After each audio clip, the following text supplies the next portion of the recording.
Quick maths. Oh.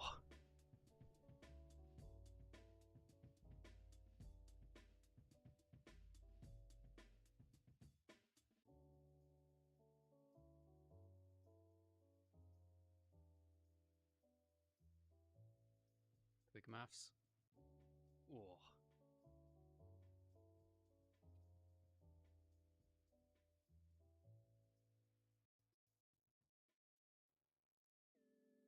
Okay, who do we have here already while we're waiting in the lobby?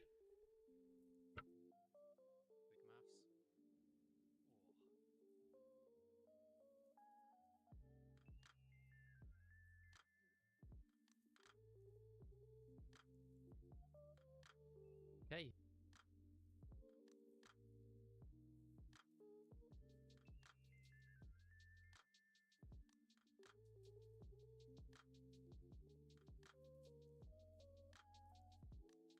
You just woke up, had your coffee. I've also had my coffee.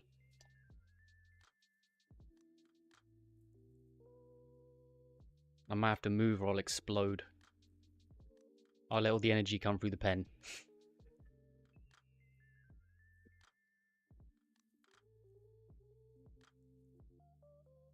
Hey, Bay Reuven.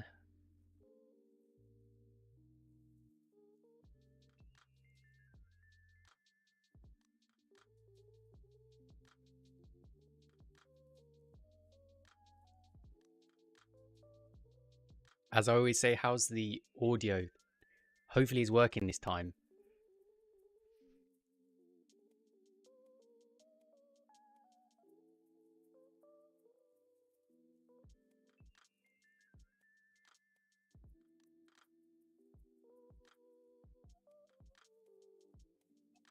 This doesn't get bigger. What a cop out. Look at that.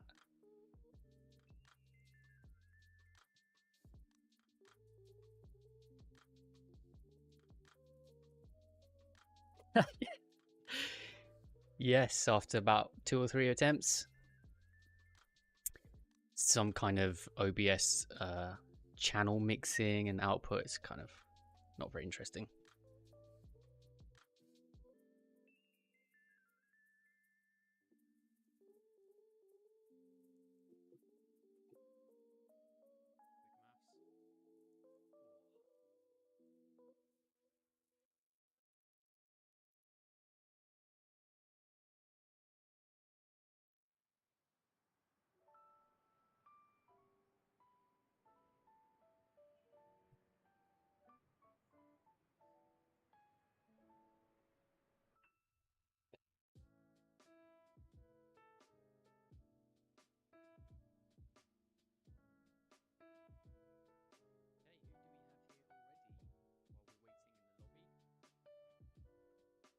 Now, why can't I hear myself?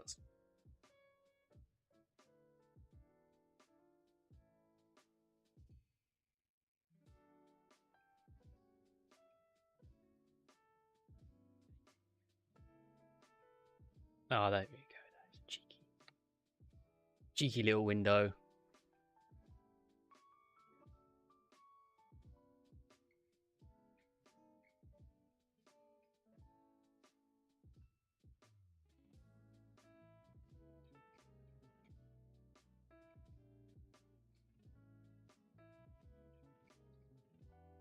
What's everyone been working on today? Sort of sculpting, doing game stuff?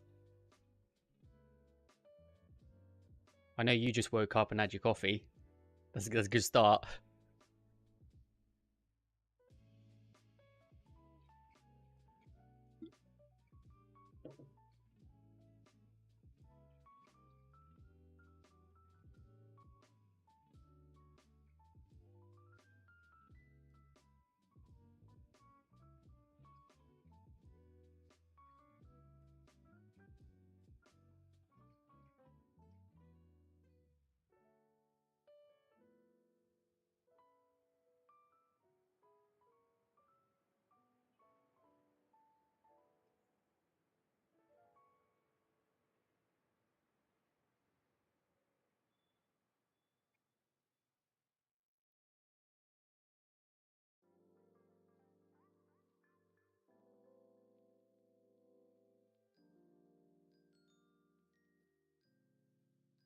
Do female face practice after your stream. Awesome.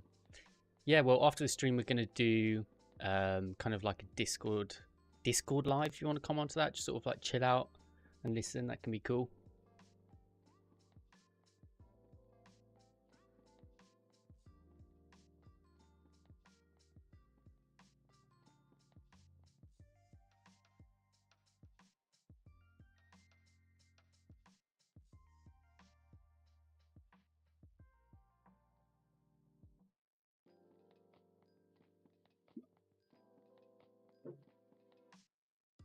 Yeah, it's nice to do things not alone in the silence of nothingness. Sometimes it's good for focus, but it's always nice working alongside people, you know?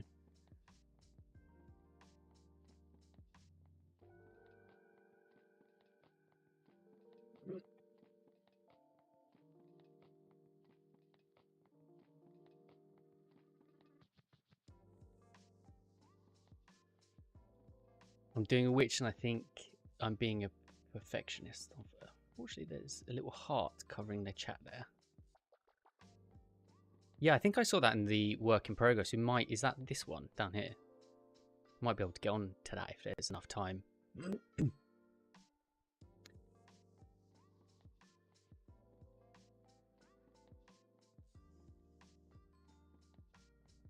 Good place. Get his camera on. Hello, guys.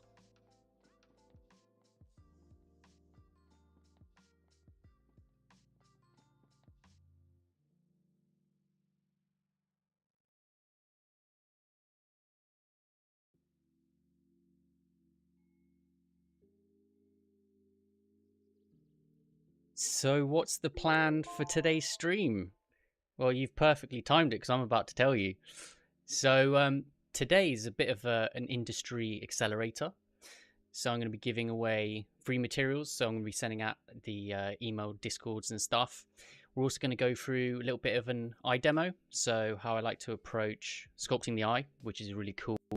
Like breakdowns, a bit more methodical. Often when students are making them, it can be a little bit difficult because there's so many like overlaying counterparts. So basically going to show you a little trick for that hopefully you guys can use in your own workflows. I'd also like to congratulate the new members. So we have a couple of new members because there's a new membership system that I've opened up so we can do some more private lives. So that's Lele, who's already posted some interesting work. We'll probably go through that a little bit later. Sam, who's an ex-student who's done really awesome. Only moments away from being in the industry, if you ask me. And Triax. So thanks for joining, guys. I'll also go over a little bit of an announcement, so details on like the memberships and stuff like that. We'll get into the Discord feedbacks, so hopefully we'll hit your witch and give you some feedback for that, seeing that you posted it and you've turned up today. And then afterwards, depending on how much time this takes, we'll take it back into the Discord, just in the Hangout helm, have like a little chat, open up the mics. Like you were saying, it might be good if we had, you can work alongside people. Just a bit more of a pleasant experience. Maybe if you're having a little trouble, you can just ask it literally then and there and then start to progress with your work. So I'll just check the chat, see how everyone's doing. Where's everyone from? And just chuck a sort of like a like or a heart so I know how many people are here. Some people having troubles with getting their foot door with studio. Yeah. I think it's a pretty decent portfolio. I haven't had, yeah, this is exactly the stuff I can basically help you with through my experience and stuff. Studios interested in experienced candidates. That's always true. Yeah, obviously they just want to they want less issues, they want less risks when they're employing someone. So for you, it's about how you can sort of like alleviate that. But we'll leave all those to the end. To come back with those questions, we'll really get to depths with it. So getting into things, first of all, there's a material that I usually like to work with when I'm sculpting stuff. I'm going to be sending these out to the Discord and email links. So if you haven't already, go on the subscribers list there, because this is how I send out all the free content to people. So I primarily just keep it simple with two materials, kind of like a very dry matte cap. And this is really cool for basically sculpting quickly, so you can see shadows and highlights and stuff. And it's nice and dry, so the speckle is not sort of like getting in the way of your sculpts. We also have a little bit of a wetter one. So if you're doing anatomy sculpts, that can be quite nice sometimes because you do need to see that highlight that's speckling across there. And matte caps are notoriously difficult to set up, so it would probably take you a good couple of hours to understand how to get this specular highlight in combination with a matte cap. So I might make a little video on how you make this later, but you can just download these straight away and then use those. So we're going to make use of that and actually start with how to sculpt an eye, or how I like to approach an eye. So a nice little practice way is if you go into the projects, we're just going to use a really simple head plane. You've got a male and a female in here, right? And it might be a bit strange. We're going to focus on the center of the eye, but the main criteria for this is going to show you like the workflow and the techniques. We're not going to refine it too much. That you can basically do in your own time. So has anyone had troubles with the eye? Let me see in the chat, sort of, is it a notoriously a difficult place? Anything in particular that I can cover?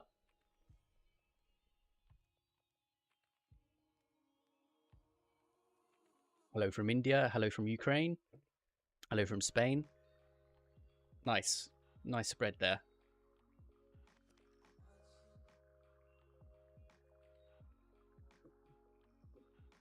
Okay, so there's really cool features with the eyes. Not many people know.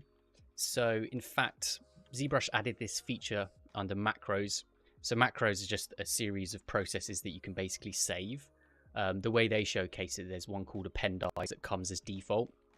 And it's something all character artists do, is basically add a sphere, turn it into a toy plane, and then color it. So when you click that, it actually brings in an extra object, and then you can move this and position it to start the eye really quickly. So this is usually how I start it. You might want to color it white just straight away. I don't know why they make it black, but at least they put a toy shader on so you can see a nice little highlight. So when you're making this for games, remember, we're not really fussed about how this eye material looks or how the texture looks. That gets all made later. And the eye's a little bit more complicated, which would require a completely new video in itself. So this would be your character. Maybe you've finished the block out and you want to like start to approach the eyes. What I would do is get the positioning down straight away. So for example, if we come into transparent, this can be really useful to position the eyes. And if we hold Alt, we can basically move this gizmo and just roughly put it in the center. So when you're moving it with the transparent, we can obviously see where it's seated in the head. And in terms of estimations, usually students have problems with like locating where the eye is in the head. So think about what the skull looks like and sort of like the skull line, and then you align it to that. There's some other techniques as well, that the width of the face is roughly 5 eye lengths. So for example, we can fit one eyeball in between the two eyes and then one eyeball for the width of the face. So for this, we can reposition it. It's not an exact science. Everyone is slightly different, you know, depending on certain sort of features and stuff like that. But it's something we can always adjust afterwards. But the method we go through is basically going to be really good for like an open workflow. So from the side of the head, I'd pull it forth a bit. And obviously this is almost already given to us. But it's just going to be roughly just on the edge of the skull line. And if you think about the skull, it's really meant for protecting the eye somewhat. So it's really close to the edge of the eyeball. And this also has all your muscles and the skin connections there. So you want it nicely aligned to the brow, nicely aligned to the skull. Yeah, eyelids, certainly. Well, we're going to get into that. This whole trick is for actually making amazing eyelids. So the positioning is going to be weird because obviously we don't have like a proper character here, but you get the gist of this. And the center of the eyes, if you think about up and down, you know, you can crisscross your own eyes or just look in the mirror, put a pencil across your eyeballs and just see where that's landing. And you'll probably find it's just slightly, but for me, slightly below the curve of my nose. And that's how you can position it yourself. You know, you've got the perfect reference here to sort of like measure things out. I always show people that. So we can aim just roughly here. Obviously the blue indicator is showing the eye line there. So from this stage, what I would do is I'd come back into our main sculpt and I'll basically carve out a little bit of an area for the eyeball. And this is really cool. So this is in the chat. This is you after your coffee that you've just had with your eyes open. And the nice thing about this is working around the eye, which is anatomically correct, we can also start to work more on the bone. So, for example, putting in the bony landmarks and just making sure that that shape is really good. So, obviously, whenever I see students, you know, I have classes of about 60 people. I'll look around to everyone, and about 12% of them have references open. So it's really surprising how many people don't use references. So make sure that that's open to the side. And a useful one is obviously the skull. So we're just going to replicate that kind of like skull shape, right? And try and see how it looks on the surface. So the nice thing about this area is there's not much muscle around there. If you feel it, you can almost instantly feel your bone through the skin. So it's very easy to understand how that's wrapping around your eye, so you can do it for yourself. So obviously everyone's going to be slightly different. You can look at a couple of references and just try and imagine where that bone is, and then you can start to move these about. And as I said, the bone is used for protecting the eye somewhat, so you really want to take the bone nice and flush to the side, and as a general rule of thumb, that's going to appear quite nice. So usually after I've done that, I smooth it all away, and what we'll do here is probably just, the default mesh isn't that good in terms of the structure, the nose structure and stuff, so I'll just put a very quick nose in here just so we can see kind of somewhat what we're working with. And also when you're working on the eyes, it's important the surrounding areas. So sometimes it's nice just to flesh that out a little bit, and then we can have better estimations of basically the size of the eye and things like that.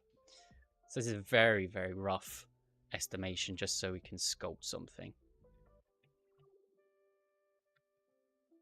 Okay, can fix that later. Also, what you can do if you're not interested in the rest of the character, which is useful for the eyeball, you hold Control and Shift and we can just isolate this area. So you can draw a box out, and that means we've got more camera space to basically focus on that. If you hold Control, Shift and Alt, you can hide certain parts of it. So you can see how we can really just lock down one specific area and start to refine that. I'd probably just include a little bit more of the upper brow, because that's going to be important for the eye. So something like that we can work with, and include the nose as well.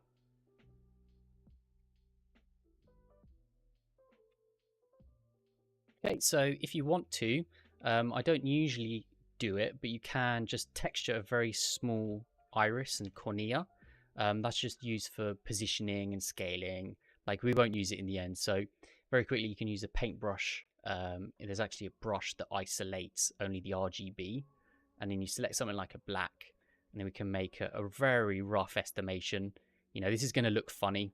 I don't even bother using radial symmetry or anything. And I just paint it in. And then maybe we can go with a color of the eye. Just sort of do another one on the inside. And then just start to paint that a bit more. Maybe darken it slightly. And what you can do here is basically fake a bit of highlights. A bit of highlights and a bit of shadows. So you can put the iris in. Just make that black. And then we can darken the top side ever so slightly. If you press C, you can sample the color. So there I've just sampled black. And I'm making the top almost like a shadow. And it's giving a 2D, 3D effect. This is how concept artists paint things, right? So take a sample there, pick a lighter color, and then I can just go on the lower end. And now we're starting to have something that looks a bit more like an eyeball. I'm not going to spend too much time on that. You can also download many sorts of eyes from all over the place. One of the most important things is just basically that the scale is roughly right.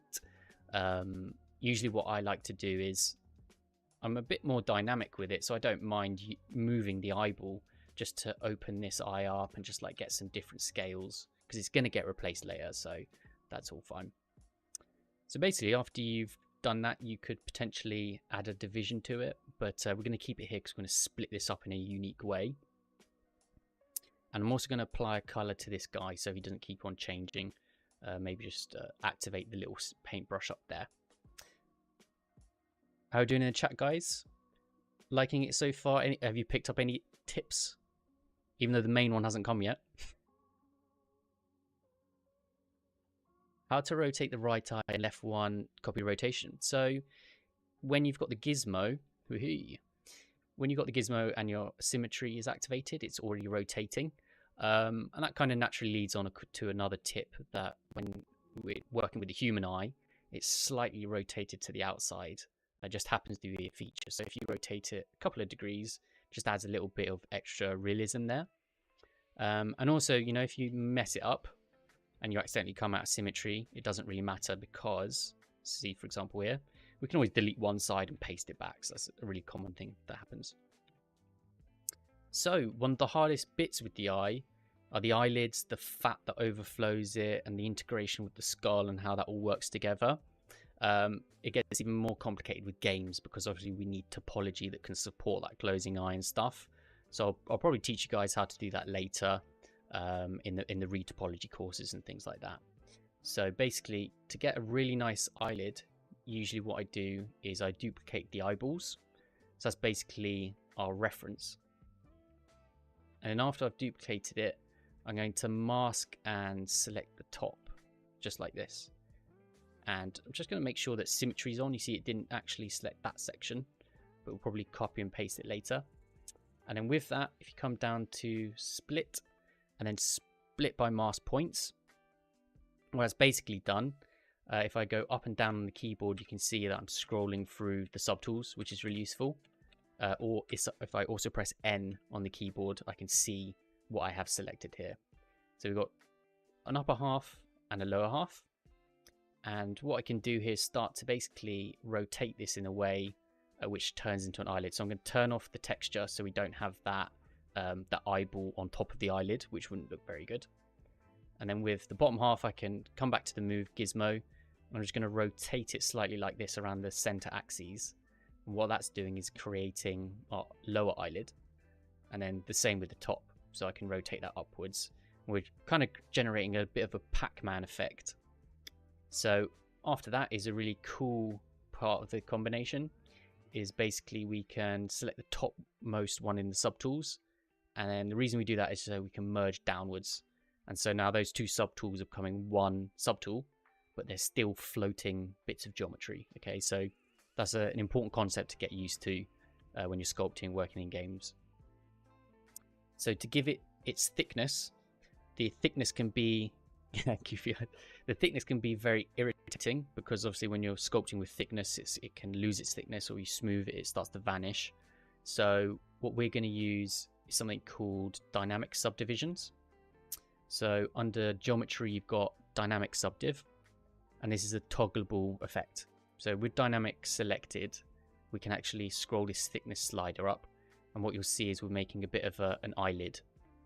So that can be really useful because we can reposition all of this, and you see that the eyelid thickness is staying the same. So that's one of the hardest bits when you're sculpting, is that the eyelid starts to lose. And then when you're sculpting the eyelid, it's really important because that's the whole part of the visual. So this is a very good technique for sort of like approaching the construction of the eye. So if we come out of solo, this is where it starts to look weird before it starts to look good. So if we zoom out, we've got this kind of like Furby effect. If you ever have that, if you guys are old enough for it. And now what we can do is we can focus on shaping the eye line around the surface of the eyeball, and then we can work outwards and then work back in. So I'll just randomly select one of these guys. Let's do this one, seeing that it's blue.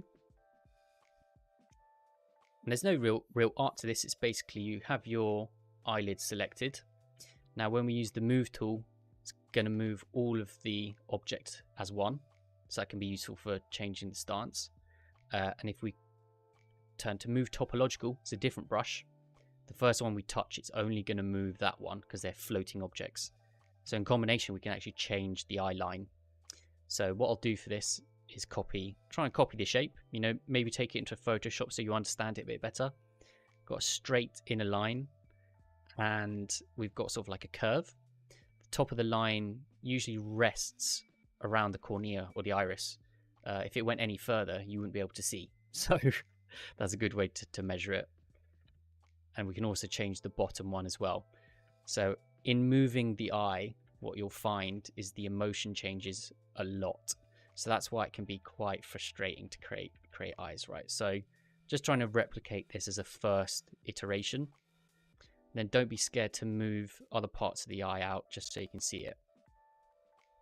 So this sort of like little skin connection on the inside of the eye, if we look at it from the top, we just want to drag that out. So I'm using the normal move brush, and you can see how we're making that little bridge effect, which can be really hard to sculpt. So I'm just approaching it from the bottom and then pulling it outwards, and you can actually see the physical eyelid that's manifesting there. So it's actually a little bit straighter. So just getting the move tool, push and pulling it back, and that's how you straighten off like bridges. And then all the empty space in here you see, we can just fill that in with some other object, which would act as the tear ducts and all that sort of stuff. That's a very important part of it. And now we're starting to get a bit more of an eye shape. We can also do the outer section as well. So again, I'm not going to spend too much time on this because I just want to show you the mechanics of how you approach this workflow, not necessarily like the most artistic piece. Let's get a very rough outline. And what we can do is just bring back the material so it just blends a little bit better. There we go, that's why we didn't do it. Select the color, and I'm just going to fill that, and then it's going to vanish away. I'll also fill the full face, maybe a lighter grey on both of them. One thing to note as well, because we copied from the main eye, it's also brought the material shader. So in ZBrush, materials aren't obtained from like a slot. You have to paint the material. So basically what we have to do to get rid of that toy shader, so we select the eyelid and press space, and I'm going to set this to material channel. And that basically means that whatever material we have selected is going to paint it and fill it across the entire object. So now that I press fill, you can see it's changed the material. So it's a really weird concept when you're first starting out. But if that ever happens, that's basically how you rectify that. So with this, you can change the shape. And from here, you just make sure that it's positioned in the right place. You know, it's looking from different angles. Maybe it could come forwards a little bit, but we'll move on to the next section. So after that, what I do is solo the main guy, and then just fill in this empty space. And we're going to use this as a surface to clay, sculpt clay from. So as you're filling that, that'll intersect with the eye slightly. That's actually what we want. And then I'll use the dam standard to just like unsurface and uncover the eye back again.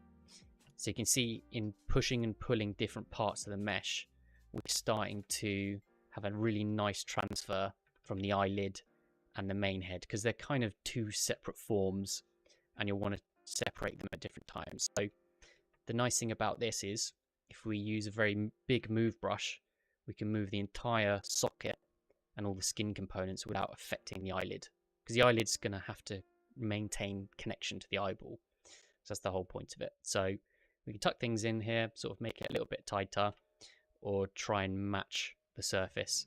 The real effects come out when you dynamesh it all together. So here we can change his emotion. You know, his brows are coming up, so he's looking a bit forlorn. On this reference, the bone is very deep set. He's got very deep set eyes, and the fat is overlapping the eyelid quite a lot. So if we integrate that, you'll see the effect that it has. So we can just push and pull this all down, have a bit more of a sharper brow leading inwards. So that's how you put the emotion into the eye. The observations I'd make, so for example, from the eye line, the space between the bone and the eye line and how much skin is in there, it's actually not much on his. So what I'd get is a big move brush and just push it down, all the way down. And then we have this little bit of fat that overfolds and kind of like comes out the surface, and it's the part that's in between the eyelid and the top of the bone. That's always a very difficult section to do. So while we can put it in now, after we dynamesh, we don't have to work out all the intricate connections and stuff. So just going to fill this in a little bit more. Be aware of time, because I don't want to continuously sculpt this for half an hour. Make some space on the inside. And the general shape that you're going for, there's some useful references. So for example, this one breaks it down into surfaces that you can match. So we've got our eyelid, we've got our inner eye, and then sometimes depending on the character we have sort of like more bags here, and it also transfers into other parts like the cheekbone, which is here, and also the cheek and the main parts that lead down to the mouth, like all the muscles and stuff. So this is how you start to sculpt things out. So after that, once you're happy with the eyelid, now's the perfect time to maybe change the thickness if you want to change the thickness there, or just make any adjustments because it'd be more difficult to go back. And maybe if you've got like a really fat character or an older character, what can sometimes be useful is if you use the Iron Man brush. So with this brush, you can basically insert floating geometry. So I can insert a sphere here. And when I draw that out, it's automatically masked for me.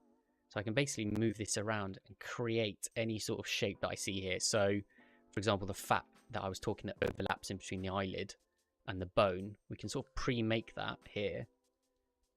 And you'll see what I'm going to do. I'm going to actually pull this back into the eye. And it gives us some really nice just surfaces. So for you stylized people, that's going to be really effective because then you can make some awesome shapes. So here you can see that we're making like a nice little fat overfold, and we can basically comprise this entire eye out of little sections. So can you see here, it's just a nicer, smoother effect that you wouldn't be able to achieve with a brush, or it might be a little bit more difficult. And because it's masked, if you hold Control, invert, whoops, let's do that again. So Control and just tap once. It's now masked what we inserted, so we can now work on the other side. And you see we're making space for that little fat fold. So with all these little components and tricks, you can actually create a really realistic eye with like confident shape and form. And so just let these blend into each other. So for that, I just stretch and drag it like this. And you know, depending on the ethnicity, sometimes the other ethnicities don't even have this fat fold. So you just have to look at your references. That's a nice little feature. So once that's done, we can come out and we want to dynamesh this all together.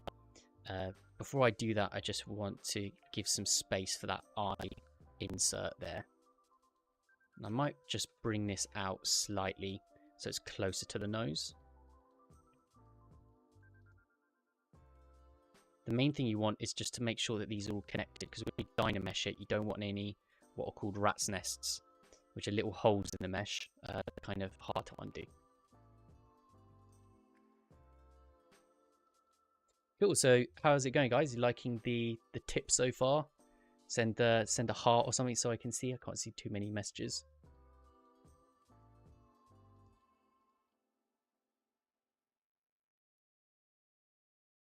Awesome. Okay, so now we're up for dynameshing. So to dynamesh things quickly, obviously this IMM is already part of the mesh. I'm going to scroll down on my keypad, and then with Control, I can press up and down. That's going to reorder my subtool palette. So I've just put the eyes below the upper head. So before we combine them together, we have to apply this dynamic subdiv, because if you remember, it's only a previewer, right? So that turns off and on. We have to turn that into geometry. So if you press apply, that's now physical geometry. So for example, we can soften the edge there, because obviously the eye isn't some kind of like mechanical, perfectly hard surface element. So at this stage, you could be, you can be fancy with it.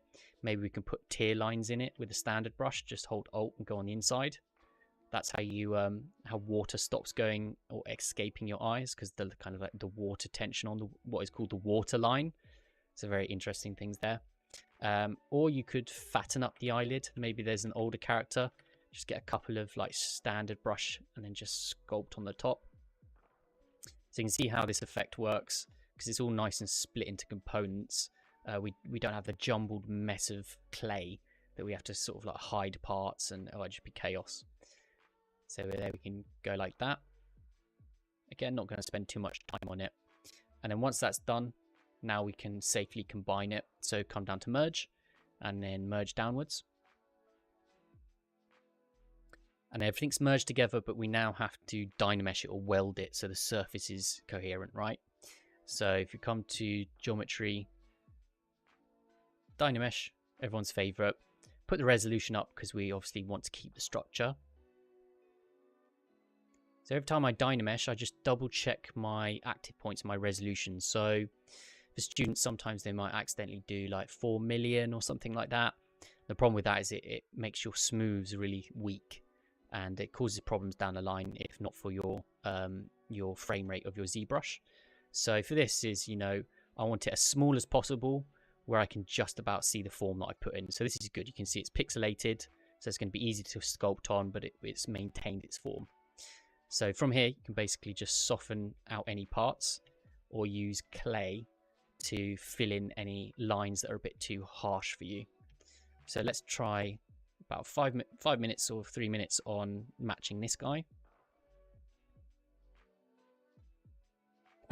Definitely changing my workflow for faces after this.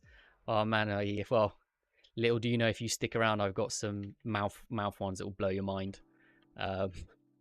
So if we were trying to match this eye, whenever working on the eye, sometimes a mistake people make is that they open the eye up like this. They move the inside of the eye. But if you think about your own eye, it's all the muscles that are around it. So whenever you're moving the borderline, my suggestion is get a very big move brush like this. And you'll see the difference that it makes, that if I'm trying to open the eye, I pull it from the bottom, and now it's completely acting in a different way. It's more natural. So that's kind of from my experience, what I've picked up in making good eyes is always just pull it from the outside instead of this kind of like borderline where it looks strange, really strange. So for this one, he's got a bit more bulk on the under eyelid. So we can insert that here, something like a clay brush, and just follow the eye line like that. Or you could, if you wanted to round it off a bit more, we could use something like an inflate brush. So inflate's really good because it's going to make it a bit more bulky and rounded. So we can do that. And always look at the whites of the eye and try and replicate that shape. So for example, if we're trying to replicate the whites of the eye, we can sort of see a very even triangle almost. So what I would do is just look at it from the front and then just adjust this eye line to match that shape. So what that would actually involve is pulling this forwards a bit. So we've got a nice triangle. So negative space is always very good for an artist and measuring things. If we now look at the negative space here, it's a very acute angle, so meaning very thin, and it's also quite sharp as well. So we're going to replicate that. So for this, we're just going to pull it backwards like this, and then pull it down as well to match the observations that we had. So it's also very, on this character, it's very pinched, almost like a sharp point. On other characters, it's rounded. So with that observation, we can first insert just like a little loop like this, which will turn into a tear duct. And it's important that we did that first, because now what we're going to do is going to get the pinch brush, going to pinch sideways. It's going to pull it all together and create that nice sharp point. And also you'll see with this one, we've got almost like quite a large, almost like a right angle for the inside of the eye that's coming upwards. So you can just pull that. Okay, so you could spend so long making these minor adjustments, but you see the workflow is the most important thing. So how about that, guys? Are you going to use that on your new projects and stuff? Is that an interesting tip?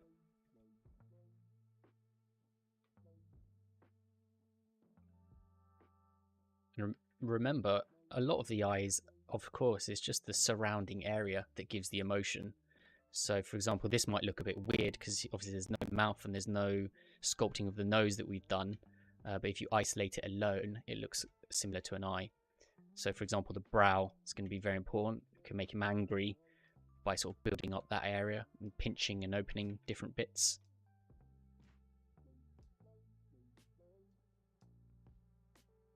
Awesome.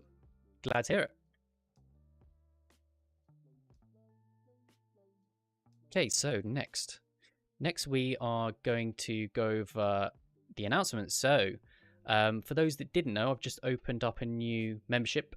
So basically we'll be doing very similar live sessions like this. So mainly feedback for people that do it in the Works in Progress forums, or if there are any sort of things that you don't understand, I can make some videos very specific to the cohort at that moment. So for example, if people are working on eyes, they want to understand a bit more, I can make a very timely and dynamic video for that, so you can just implement it on your project straight away. And I think it's a really good thing to show up every sort of week and have almost like a glue that binds all your studying together, that's guided by someone who knows what videos are working and what people should be focusing on in terms of their portfolio. So there was a couple of questions about the industry and stuff. That's definitely things that we can talk through, and I can go through your portfolios So if you're interested in that, there's the join button and just see the features there. But apart from that, everything's going to be fundamentally free, just those looking for that sort of like Excel. So on the topics of the Discord, I'm actually going to give some feedback to you guys. So let's jump into here. The first bit of feedback is actually for one of the members who joined just before, and it's a really cool character. Actually, I thought it was really nice. I looked deeper and I found loads of feedback for you that I think will improve it that you might not have seen. I sometimes see it on a lot of characters. Yeah, I can definitely check the witch model in a minute. Definitely. So yeah, as I say, I think this is high quality. The only things is a little bit sort of sculpting refinement and areas of improvement for matching the concept, depending on how like close to the concept you want to be. So let's start drawing on top of this.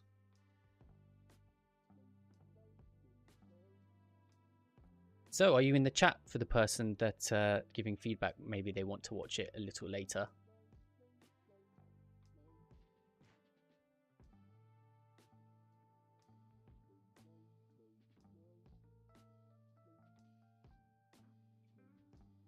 Unrealistic characters for the eyes, but stylizer prefer to do clay strips.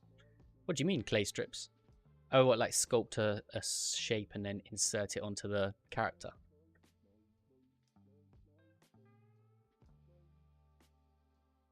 Ah, okay. Yeah, so in terms of feedback for this character, one thing that I saw, and I saw on some other stylized, and it's a very common thing, is basically the transitioning of elements, like the blending of individual folds and things like that. So obviously with stylized, you don't want too many of these, and I think you've done well to basically target them and then leave the other sort of areas to rest nicely, so it has some rest on the eye. The only thing to improve is basically the blending of the transition between those forms.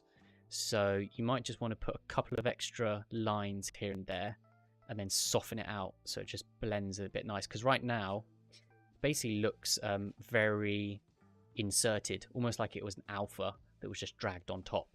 So just a little bit more blending and maybe some subtler ones that just fade off into the distance. You can mainly see it here, for example. It's like very clearly we can see where the brush strokes have been. And you can use some sort of like lighter strokes to just like make that vanish, but still keep this, you know, nice flat surface that you've been working on. So that basically be the first bit of feedback for that. If you look on the character, it's very indicative of that. So it's not completely flat, hard surface elements. It does fade out a little bit and it sort of wobbles slightly. You can see that in the interpretation of highlights and shadows. So I think that would just be make a slight improvement visually. And the next one is basically the hard surface sections.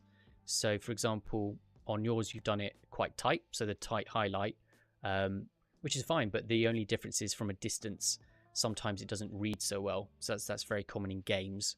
But also if you're trying to make nice art, the bevel will change depending on the size of the asset. So again, if we just go back to the reference, what we've got here are the curves are a little more broad and soft, especially towards the top. You can see the size of that highlight is almost the size of my brush here. So if I was going to draw that bevel, it's kind of looking a bit like that. They have done tighter ones, so there's really tight bevels where it comes to the joint, like here. But the rest are really, really broad. So sometimes it could be useful just to draw on top to get a better understanding of how big these bevels are. And then with that bevel study, we can call it, you can basically take it over here. So you've done pretty well on that one. I might thicken it up slightly, but these ones you can definitely soften, maybe trim, and then just sort of like shave it off with a polish. But yeah, overall, I think it's really cool. So also on the face, this is just a likeness matching.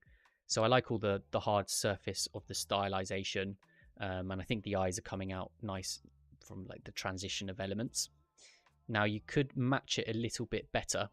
So the first one is on the lips. Now if you look on the expression of this character, the front lip, or the beak we'll call it, is very broad, and it's kind of giving a certain look to her. where on yours it's quite tight. So for example, this area here, you'll see you've got basically like a V shape that's going like that, whereas on the reference it's kind of more subdued and it's opening up like that. It's giving a more relaxed look to her face, like less tension. You've got the length well, so obviously there's an overall shape that's kind of like this inverted diamond. So we've kind of got that. Maybe a little bit shorter would help. And then also at the same time, we can make the same observations with the bottom lip. So the curve is a little bit more curved in comparison to the squareness that you've applied there. So if you really wanted to match the reference, that's the incisions I would do. But apart from that, I think the nose is good, you know. Maybe if I was being really picky, you could just sharpen that section here instead of having it curved over. So somewhat of a similar story with the eye. Obviously, we just went through the eye tutorial. Now with her eye, you've got some straighter elements. So on the inside, you've kind of got a straight line here. And you've also got a bended kink that happens there. And obviously that's giving a certain emotion. So draw on top of these eyes, see the eye line and see what you've got working there. And then if we take it to your character, we're just going to implement those features. So for example, on yours is softer. So maybe it's giving a more youthful look to the character, or more feminine, or less aggressive is usually like when you work with lines. So if you want to bring that kind of like aggressiveness, obviously she's like a captain, I suggest doing that. So just sharpen this area up here, maybe get a pinch brush and brush in this direction, and then that's going to make that angle really nice. And it's going to be the same for the inside of the eye here. So get a pinch brush, just brush in that direction, and it's going to make a really nice angle for here. It's going to sharpen that up and it's going to make it look much more matching to the emotion that's happening there. So next we've got the scarring. So the scarring's basically an implementation of all the feedback we've already given, and it's basically the parts in between. If you look at the shadowing, there's a lot of subsurfaces here, so there's a lot of flat structures like that have been pinched, not just the scarring. There's really unique elements. What would really benefit on yours is a lot of polishing and a lot of trim, almost like you're making the shards of a diamond. You know, think about it like that, or like glass. So if we transfer it over to here, what you've got is we can see very clear, damn standard lines, and obviously the bevel has gone nice and soft, almost like it's a pillow. But with yours, what you want to get is, you know, getting really nice polish and just bring out some sharded shapes.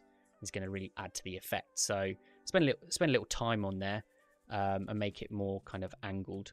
Reminds me of the guy at Swain, I think, out of Arcane, the guy with the damaged face. It's kind of like very stylized. So yeah, I think that would be improvement. And then finally, just like we had with the main parts of the body, are just bevels in particular areas. So for example, the strip asset that's here, how does that compare to the one that's on this section? So this one's quite broad and soft as well, and the tip of the cap might not be so sharp. So I think it's getting lost slightly in there, but again, it depends how close you want to be to the reference. Also at the same time, maybe an idea to put some sub shapes in the hat. So with the concept, I can just see a slight curve to here, just a more interesting element. It might look to yours that it's quite a flat surface. So yeah, if you want to curve that, it's just going to add a bit more to the stylization. That's what I'm sort of picking up from this 2D concept. And you'll get some, you'll get some nice highlights that are covering over that. Just makes it a little bit more interesting. So yeah, really, you've posted already in the works in progress, I believe here. So I'll post you in that. And I'm really excited to see how you get on with this. Obviously, you've got some more elements to come, like the shoulder and the cape. I'm actually going to make a video on how to make capes really well. I'll release that publicly to everyone. And also you've got some braided elements. So yeah, really cool stuff to come here. I'm looking forward to that. Okay, so how about you guys? What sort of feedback do you have for this character? Can you see anything?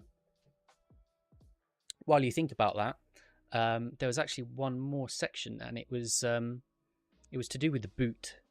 So on this character, the boot is quite large and it's very bulky. Like if you compare that, this is how I usually scale things. I always lead everything back to the head. So how big is this boot compared to the head? How big is this weapon compared to the head? So I'll always lead upwards to get my scale reference right. So if we look at your character, I'd say the boots are looking a bit thin in comparison. So again, it depends how accurate you want to be with the reference. But if we compare that to the face, it's actually quite small and dainty. It's more feminine. Whereas this this model, this 2D concept is invoking a kind of like a dominating sort of like commander vibe. So you just want to add those elements all across the character. So I think it's important that you sort of like bulk those up in comparison to the head.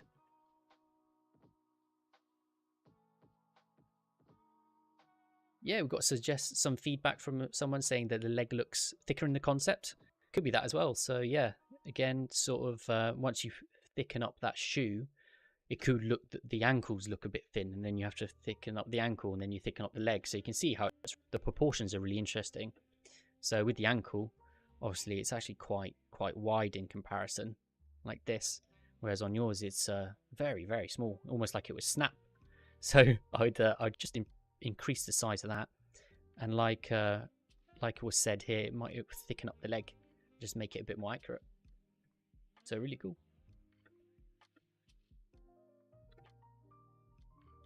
Okay, so going to give feedback for anyone who's in the chat with us now. I think one of the call outs was a Witcher character, so I believe this one. Great, and we have a reference. Awesome.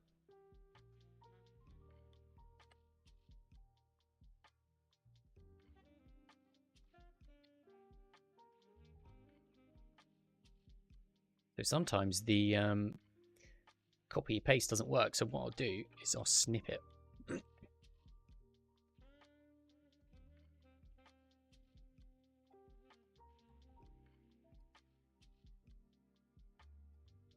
Hello, McNutty.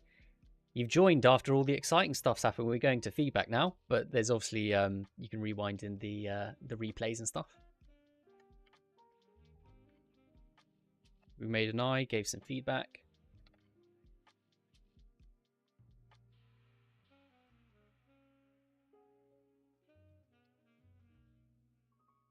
Yeah, if anyone has their own bits of feedback, just post the name and I can search it in the Discord.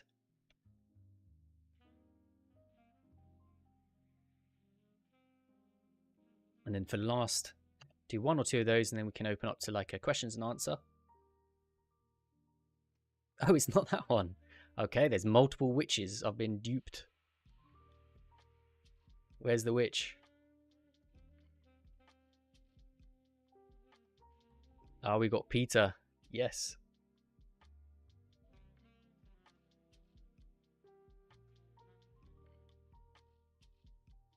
So what can I type in that I can find this witch?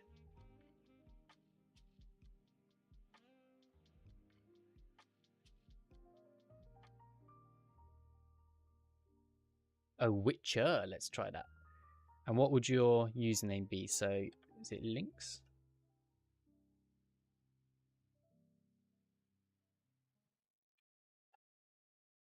With an X. Ah, here we go. This is the one. Not Witcher. Cool. Cool, cool. Lots of content. So let's get this concept in.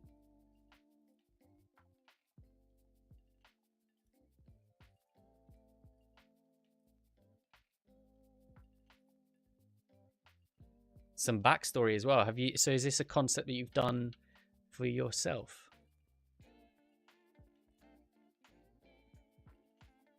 Obviously, I've been in positions of character lead and all these sort of. We love doing this. This is the whole point of making characters. They have backstories. They have stories to tell on their surface.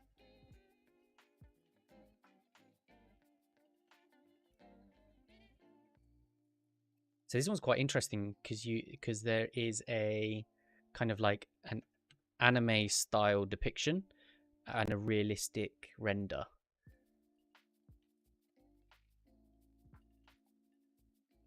So I won't do any concept matching, So it seems that you've done kind of like your own interpretation. So it's back shots. Back shots are always neglected, not that saying that yours are, but commonly people forget about the back, but sometimes the most important part of the games, because all we see is the back. So I mostly judge people's portfolio on how good their backs and bags are. Try and catch them out in an interview.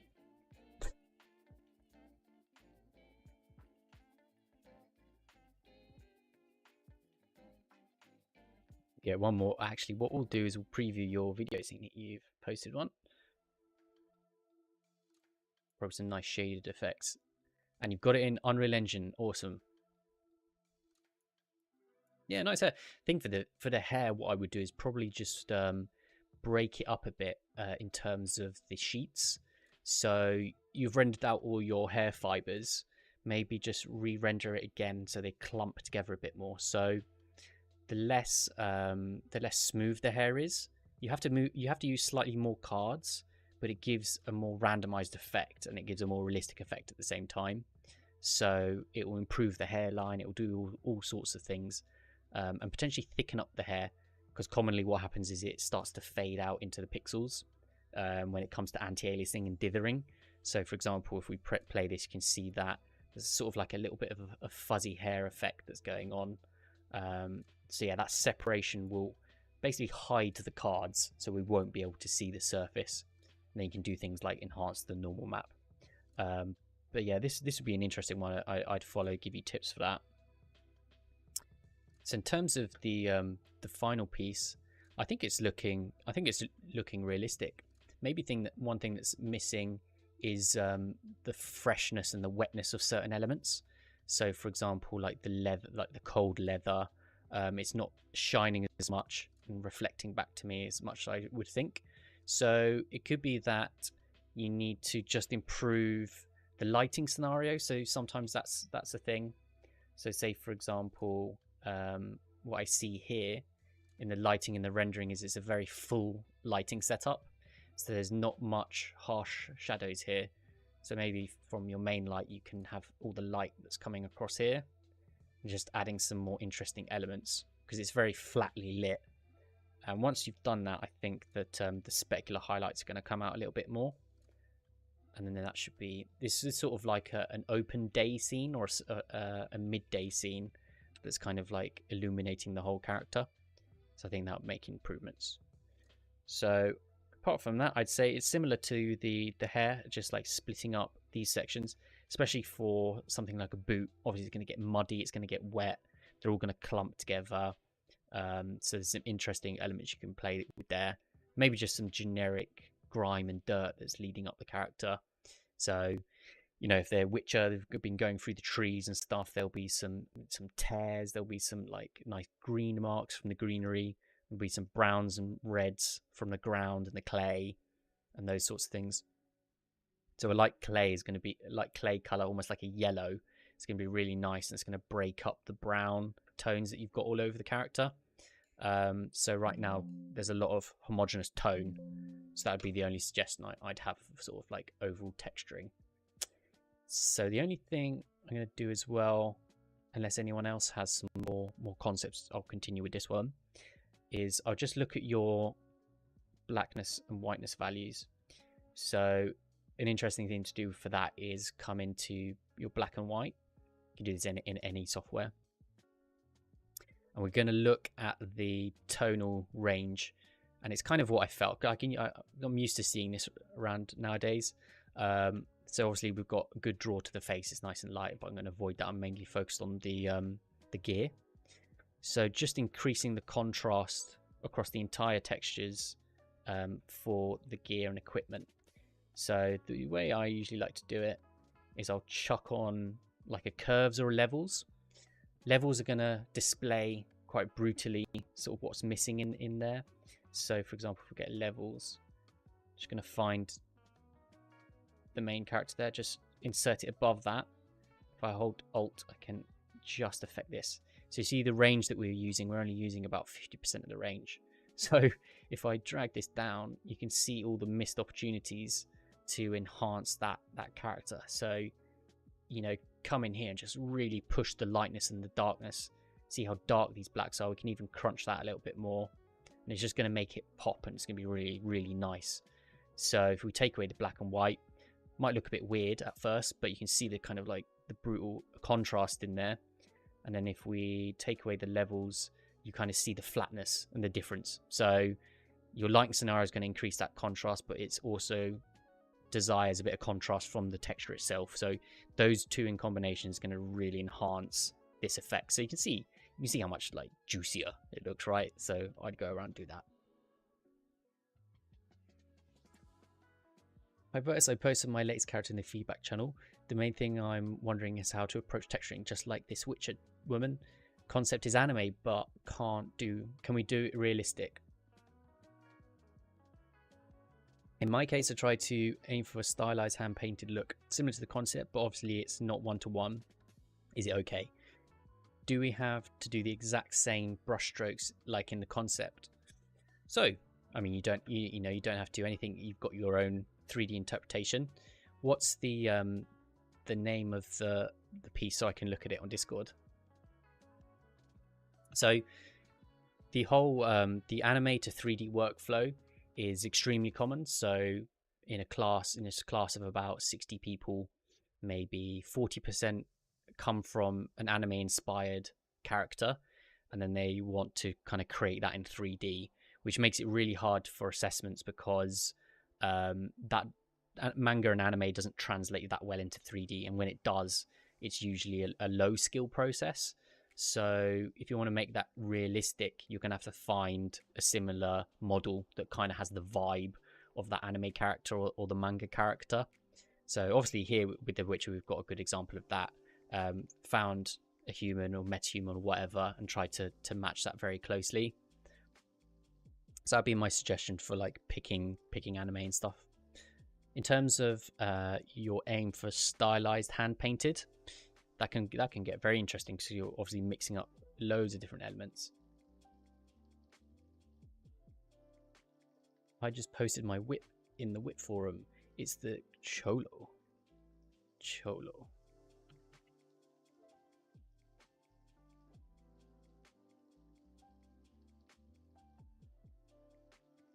What's a Cholo? I don't know what Cholo is. Oh, it's great to hear that. It's my latest portfolio in art feedback under Disco. Okay, I'll just finalize Disco's one, just so we tie that off nicely. Then we'll move on to the Cholo. Ah, okay, this is very anime because it doesn't even have a face. So let's have a look. So yeah, this is a nice concept because it's been very well rendered. And that's what I'll always ask for from a concept artist, to improve the work chain. So you can see really clearly it's almost like very 3D in itself. So in terms of interpreting that into 3D, let's see how you've done with that. Yeah, I think it's looking very similar. I'll very quickly copy it over.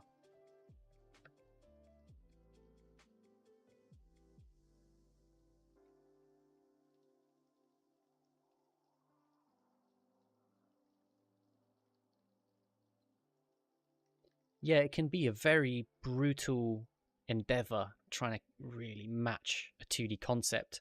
At some point, you've got to say that, you know, I accept my 3D, how it looks, and it looks cool, and I've got the emotion that the 2D concept artist was trying to put across.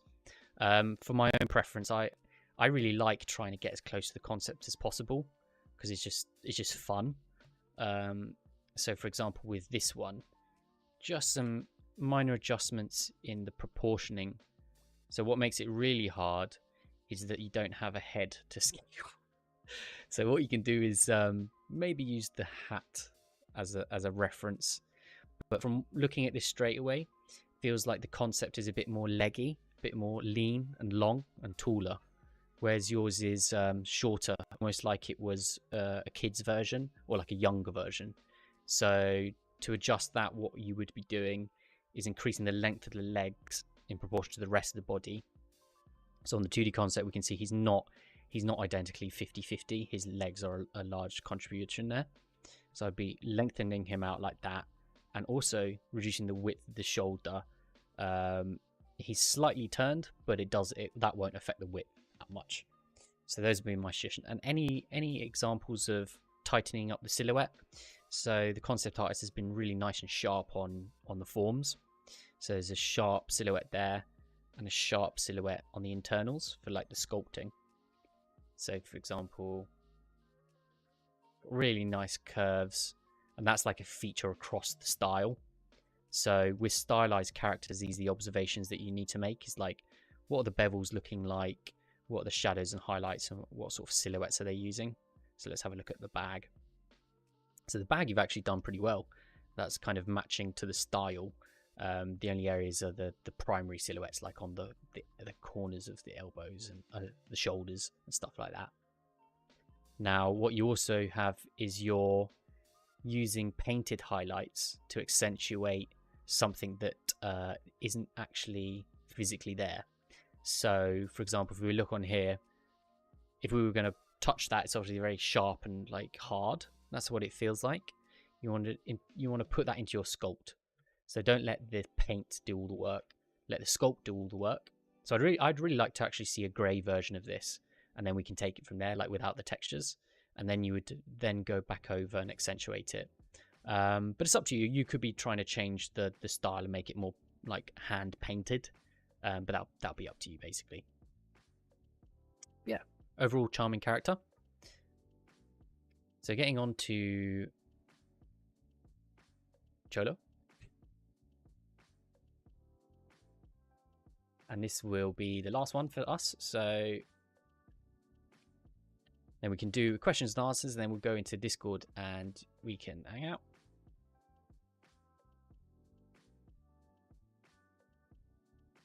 Remember, guys, in about just after this finishes, I'm going to send out an email to everyone with all the like free stuff, like the free resources. So you want to get on that just before this stream ends.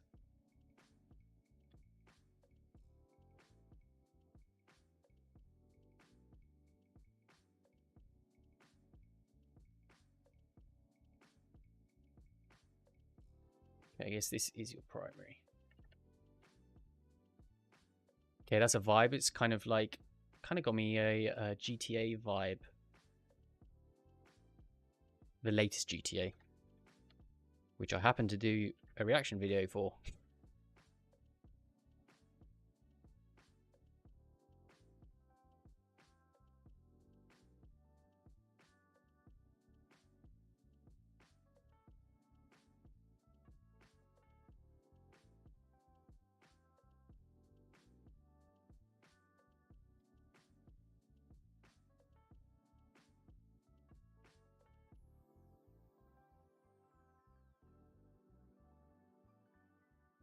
Okay, so the only thing is it's quite hard to see because you've got it in a, I guess, this older version is the same, so let's copy that.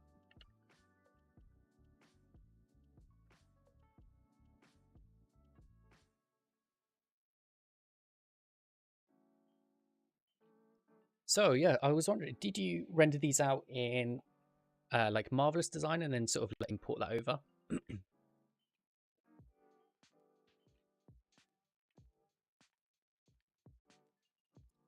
So I guess what you're doing is you're actually mixing these two guys. Like he's got the smoke pose, and then this is the aesthetics you're going for. So my feedback would basically be how flowing the shirt is. So these are quite broad, and the fabric is opening up quite large.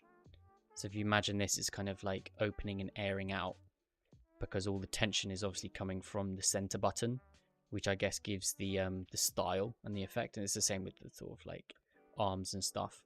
It's slightly missing on here.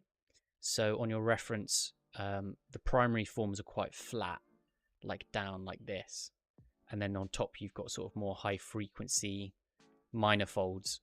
So you just want to bridge the gap. So what we'll do is sort of like look at a bigger form like this and try and insert that. So broaden it up and open it out, and it's going to give that vibe for this character. I think the inner shirt's kind of working as well. It might be nice. See how there's this like little folded accent here? It might be nice to just have that come out a little bit more on your sculpt. So maybe we can have that here and open up the shirt a little bit. It will just add a bit to the design, and it will show the overlaps a bit nicer. So you've got triple layer. So you've got 1, 2, 3, and then that's going to be kind of like a better look. And what I would do is change the color and make this this signet sort of a lot larger, just because from the distance it doesn't read that much. So maybe thicken up the chain, thicken up this, and it's going to add to that kind of like the gangster look from a distance. Obviously this one's a bit smaller, but it's on a very generic surface of the skin, so it pops out a bit more. So that's just sort of like a design thing. Also at the same time, do you want to have like guns as well? That might be cool. So maybe there's like indication of a gun under here and it's like poking out. I think that would be a nice element to add to the story, and add to the realism as well. I think these are resting well. And how do we do the socks? Yeah, it'd be cool to have a pattern on this. I don't know if you intend to take it into substance. That could be quite cool. Be very good for the normal maps and stuff. And then with the shoes, I would just really carve into these and make them nasty and grotty, like bits flaking off, like even in the sculpt, you know, loads of little sections and cuts and stuff like that. I think that would be really cool. Okay, so let's look at the face. What I would do with the hand is just more mid-frequency and high frequency. So for example, with the knuckle, it's a really nasty bony area, and even on the sharper angles you then have tendons that kind of wrap on top of it. So look at a clenched fist and just interpret the shape that you see. That's going to add to the effect basically. And also you see how these are bending over with the fingers. For me, they're looking a bit too much like a rubber glove. So maybe just putting some more skin information in there. And when you bend the skin, these actually go really close together, almost like you can't see the fold, because it's so sort of like fatty. So yeah, just bridging the gap between the high frequency pores, the hyper high frequency, and then bringing out the bony landmarks. So things like the ulnar, like around here, could like really pop that out as a hard surface bony landmark, and then have it cave inwards a bit where it's in between the bone, the radius and the ulnar. Can't see the eyes, so we did the eye tutorial, but it's covered by sunglasses. But yeah, I think the nose is working good and stuff like that. Cool. Yeah, so I'd be interested to see you implement that that feedback. And what's the aim for it? Is it to be in a games engine?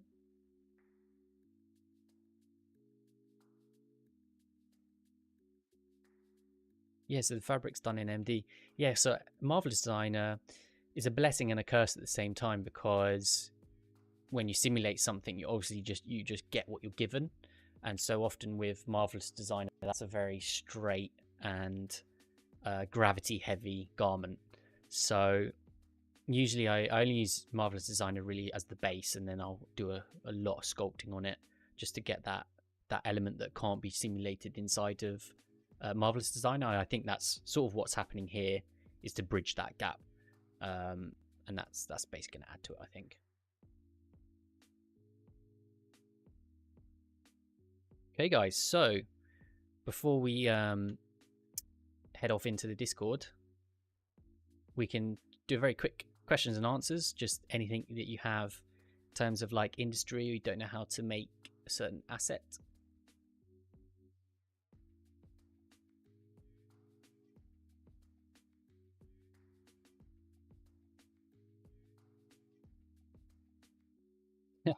No need to make the eyes, you can't see them. Exactly. Well, that's all that games artist do. So I don't know if you've noticed, but as of when hair's very difficult to do, and it has been for the last 10 years in the games industry. So if you look past the last 10 years of characters in games, they're either bald, so things like Kratos, or they have like a hat on, so like Division and all these sorts of things. And you'll notice that there's very few people with actual hair as a main character, and that's very purposeful. like as a games person, we're trying to make it the least work possible and also make it look as good as possible. So that involves hiding things. So either hiding the eyes with glasses or cloaks and other things like that. Yeah, can't make a hair, just give it a helmet. Cool, and the Cholo's going for the game, the real time. Very cool.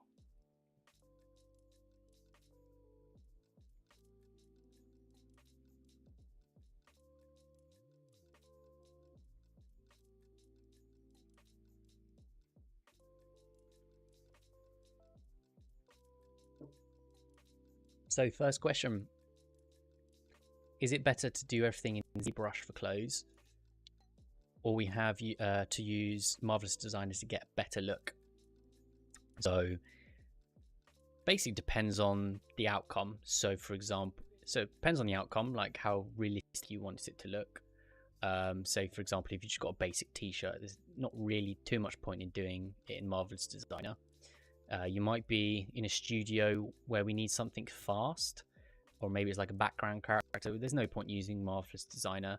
So those are the two sort of elements that you'd factor in as an initial. And there's also how specific the garment you're going for. So say for example, you've got a cape that's has a certain style, like it's opening out in a very particular way. It'd be easier to actually make that in ZBrush and then open it up with like deformers and stuff. So I'm actually going to make a video on how to do like really cool capes.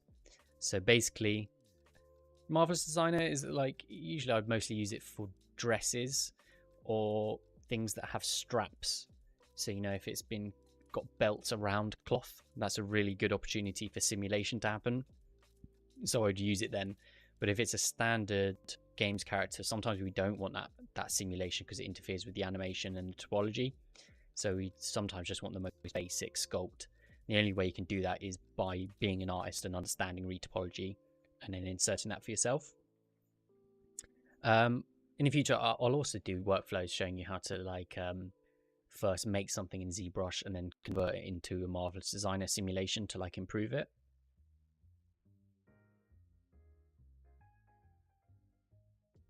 Any tips for face syndrome? What's face syndrome? Do I have face syndrome?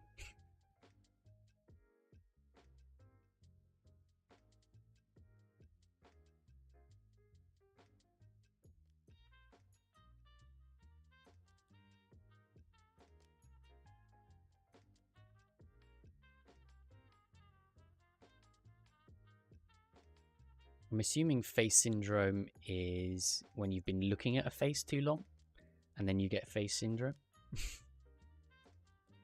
Or face syndrome is like a really bad antagonist character.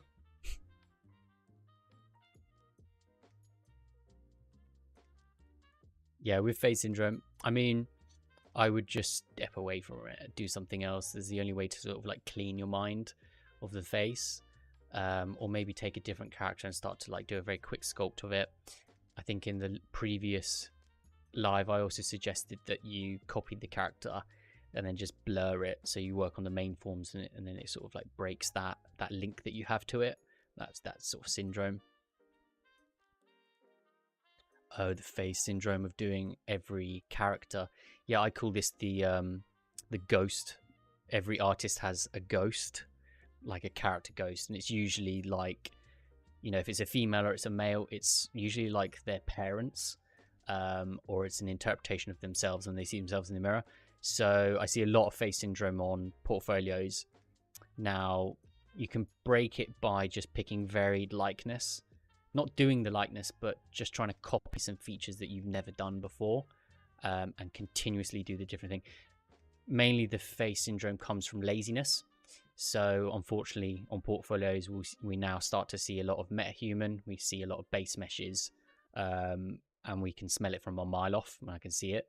So if I can see some, and also when you're starting a new character, what's the easiest thing you do? You just copy your last project and adapt it. Whereas, you know, just start from fresh. Usually when I make a character, people think I'm kind of weird because I'll start from a sphere. And especially for creatures as well, I will just start from a sphere, and from literal conception, it's different every time when I'm following a fresh sculpt.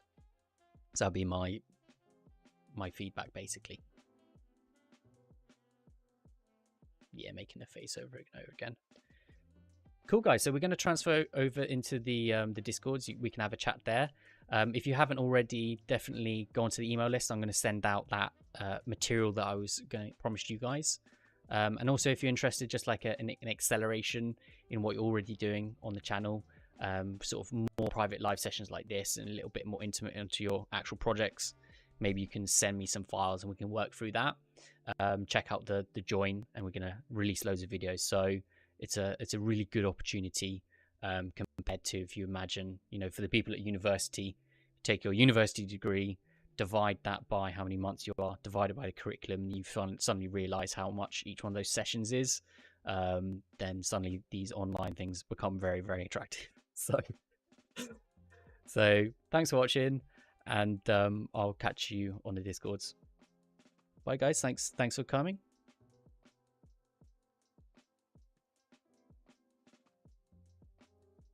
The email list, I'll just put it's 3dmutiny.com, and you can just type in your email there, and I'll also do a link on the chat here, just so you can click it very easily.